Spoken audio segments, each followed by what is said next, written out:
ਸ਼ਹੀਦੀ ਸਿੱਧੂ ਵੀਰ ਦੇ ਭੋਗ ਤੇ ਕਿੰਨਾ ਰਸ਼ ਹੋਇਆ ਗਿਆ। ਬਹੁਤ ਫੁੱਲ ਪੈਰ ਰੱਖਣ ਨੂੰ ਜਗ੍ਹਾ ਨਹੀਂ ਹੈਗੀ, ਇੰਨਾ ਰਸ਼ ਆ ਸ਼ਹੀਦੀ ਵੀਰ।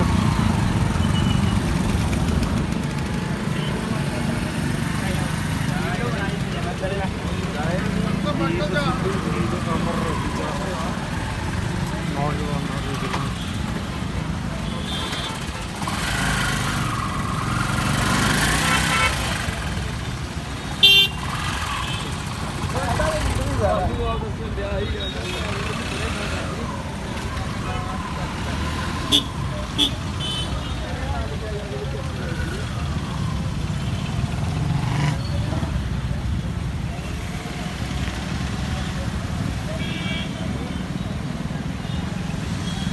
ਸ਼ਹੀਦਾਂ ਦੀ ਧਰਤੀ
ਮੈਂ ਗੱਦਾ ਦੇਖਦਾ ਉਹ ਨਾ ਡੱਬੂ ਨਹੀਂ ਜਾਣਾ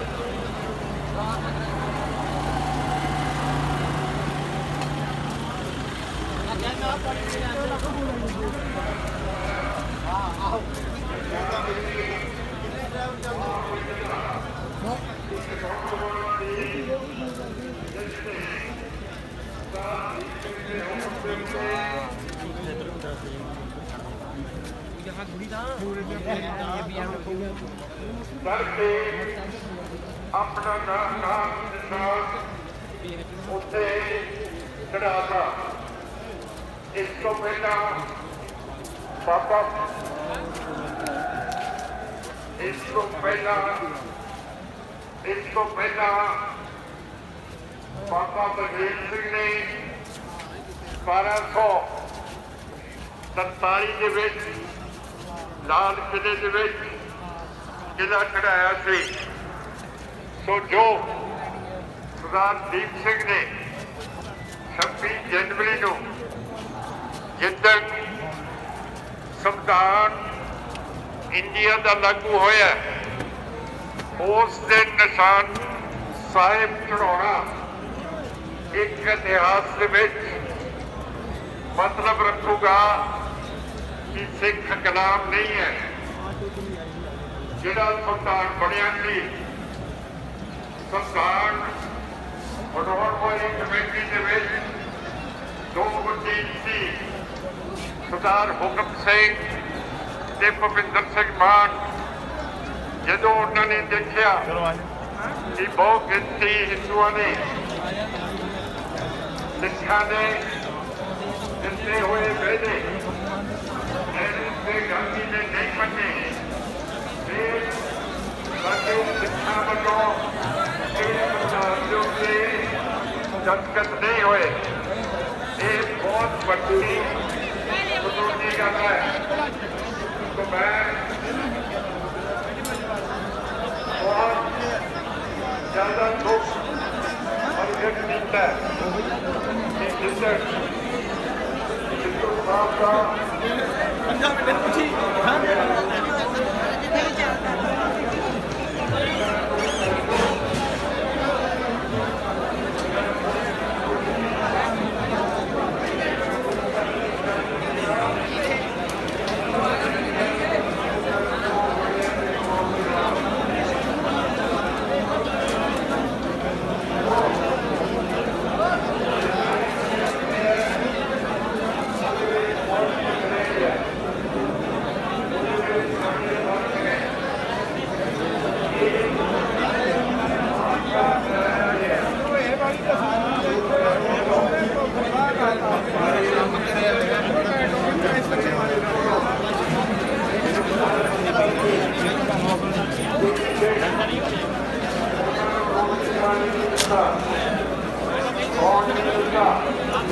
ये हादसा होया पिछले सरदार दीप सिंह की गड्डी ने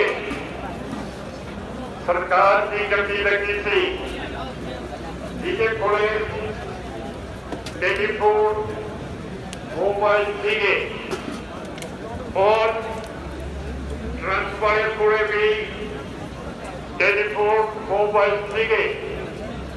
पिछली गड्डी ने सारे थे ट्रक ड्राइवर ने इतनी जोर से ब्रेक मारिया कि सिद्धू साहब की गड्डी ਇੱਕ ਦਮ ਰੁਕ ਨਹੀਂ ਸਕਦੀ। ਉਹਦੇ ਪੈਰਾਂ ਦੇ ਨਿਸ਼ਾਨ ਸੜਕ ਤੇ ਅਜੇ ਵੀ ਖੁੱਬੇ ਹੋਏ ਹੈ।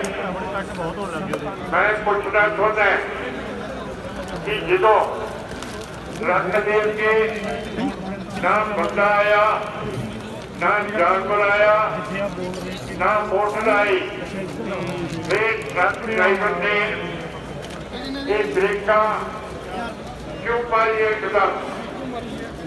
ਤੇ ਗੁਰਦਾਸ ਸਿੱਧੂ ਦੇ ਜਿਸਮ ਦੇ ਉੱਤੇ ਕੋਈ ਖਾਸ ਪੱਟਾ ਨਹੀਂ ਸੀ, ਪਰ ਮੱਥੇ ਦੇ ਵਿਚਕਾਰ ਇੱਕ ਵੱਡਾ ਸਰਾਖ ਸੀਗਾ। ਜਿਹਦਾ ਮਤਲਬ ਹੈ ਕਿ ਇਹਨਾਂ ਦੀ ਅਕਾਲ ਚੜਾਣਾ ਕਿਸੇ ਤਰ੍ਹਾਂ ਕਰਾਇਆ ਗਿਆ। ਟਰੱਕ ਦੇ ਵਿੱਚ ਸਰੀਆ ਨਹੀਂ ਸੀ ਲੱਦਿਆ ਗਿਆ। ਇਹ ਸਰੀਆ ਹੁੰਦਾ ਤਾਂ ਮੈਂ ਸਮਝਦਾ ਕਿ ਇਹਨਾਂ ਦੇ ਸਿਰ ਦੇ ਵਿੱਚ ਸਰੀਆ ਖੁੱਲਿਆ। ਜਦੋਂ ਸਰੀਆ ਹੈ ਨਹੀਂ ਸੀ, ਫਿਰ ਇੰਨਾ ਵੱਡਾ ਸਰਾਖ ਸਿਰਫ ਮੱਥੇ ਦੇ ਉੱਤੇ ਕਿਉਂ ਹੋਇਆ? ਇਹ ਜਿਹੜੀ 1947 ਤੋਂ ਬਾਅਦ ਹਿੰਦੁਤਵਾਦੀ ਹੁਕੂਮਤ ਹੈ, ਇਹ ਇਹੋ ਜਿਹੇ ਕੰਮ ਕਰਦੀ ਹੈ। ਮੈਨੂੰ ਯਾਦ ਹੈ ਕਿ ਇੱਕ ਬਹੁਤ ਪੜ੍ਹਿਆ ਲਿਖਿਆ ਆਕਸਫੋਰਡ ਯੂਨੀਵਰਸਿਟੀ ਦਾ ਅਖਬਾਰ ਕਵੀ ਪੱਤਰ ਲੇਖ ਸੀ। ਉਹਦਾ ਨਾਮ ਸੀ ਜਰਨ ਭਗਤ। ਉਸ ਨੇ ਜਦੋਂ 1984 ਤੋਂ ਬਾਅਦ ਰਾਜੀਵ ਗਾਂਧੀ ਦਾ ਰਾਜ ਆਇਆ, ਉਹਦਾ ਗ੍ਰਹਿ ਵਜ਼ੀਰ ਛੋਟਾ ਚਿਦੰਬਰਮ ਸੀਗਾ। ਉਸ ਵੇਲੇ ਅਫਗਾਨਿਸਤਾਨ ਦੇ ਉੱਤੇ ਕਬਜ਼ਾ ਸੋਵੀਅਤ ਰੂਸ ਦਾ ਹੋਇਆ ਸੀ। ਚਿਦੰਬਰਮ ਨੇ ਬਹੁਤ ਹਵਾਈ ਜਹਾਜ਼ਾਂ ਦੇ ਰਾਹੀਂ ਬੰਦੂਕਾਂ, ਗਰਨੇਡਾਂ, ਮਸ਼ੀਨ ਗੰਨਾਂ ਮੰਗਾਈਆਂ। ਤੇ ਇੱਕ ਬਾਬਾ ਬਿਰਸਾ ਸਿੰਘ ਹੁੰਦੇ ਸੀਗੇ, ਦਿੱਲੀ ਦੇ ਕੋਲੇ ਉਹਨਾਂ ਦੀ ਆਸ਼ਰਮ ਸੀ। ਇਹ ਅਸਲਾ ਉੱਥੇ ਲੈ ਕੇ ਗਏ ਤੇ ਜਿਹੜੇ ਬਨੋਟੀ ਸਿੱਖ ਸੀਗੇ, ਬਾਬਾ ਬਿਰਸਾ ਸਿੰਘ ਦੇ ਡੇਰੇ ਦੇ ਵਿੱਚ ਉਹਨਾਂ ਨੂੰ ਸਿੱਖ ਮਰਿਆਦਾ ਸਿਖਾਈ ਜਾਂਦੀ ਸੀ ਕਿ ਕਿਹੜੇ ਕੱਪੜੇ ਪਾਉਣੇ ਹੈ, ਕਿਵੇਂ ਪਾਠ ਕਰਨਾ ਹੈ, ਕਿਵੇਂ ਸਿੱਖਾਂ ਦੀ ਮਰਿਆਦਾ ਰੱਖਣੀ ਹੈ।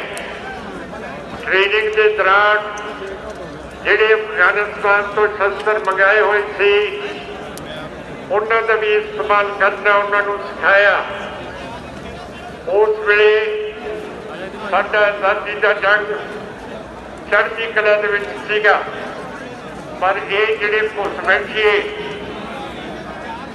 ਬਾਬਾ ਬਿਰਸਾ ਸਿੰਘ ਦੇ ਡੇਰੇ ਦੇ ਵਿੱਚ ਟ੍ਰੇਨ ਹੋਏ ਸੀ, ਇਹਨਾਂ ਨੇ ਸਾਡੇ ਘਰਾਂ ਦੇ ਵਿੱਚ ਬਾਹਰ ਜਿਹੜੇ ਡੇਰੇ ਸੀ ਉਹਨਾਂ ਦੇ ਵਿੱਚ ਘੁਸਪੈਠ ਕਰਾਤੀ ਕਿ ਇਹ ਸਿੰਘ ਨੇ। ਤੇ ਇਹਨਾਂ ਨੇ ਉਹਨਾਂ ਘਰਾਂ ਦੇ ਵਿੱਚ ਜਾ ਕੇ ਜਿਹੜੀ ਬੀਬੀਆਂ ਦੀ ਬੇਅਦਬੀ ਕੀਤੀ। ਇਹਨਾਂ ਨੇ ਉਹ ਜਿਹੜਾ ਸਾਡਾ ਸਟਰਗਲ ਸੀਗਾ ਜਦੋਜਹਿਦ, ਉਸ ਨੂੰ ਬਦਨਾਮ ਕਰਕੇ ਰੱਖਤਾ। ਤੇ ਜਿਹੜਾ ਹਿਰਨ ਭਗਤ ਨੇ ਬਾਅਦ ਦੇ ਮੁਲਕ ਦੇ ਨਿਊਜ਼ ਪੇਪਰ ਦੇ ਵਿੱਚ ਆਪਣੀ ਰਿਪੋਰਟ ਦਿੱਤੀ ਸੀ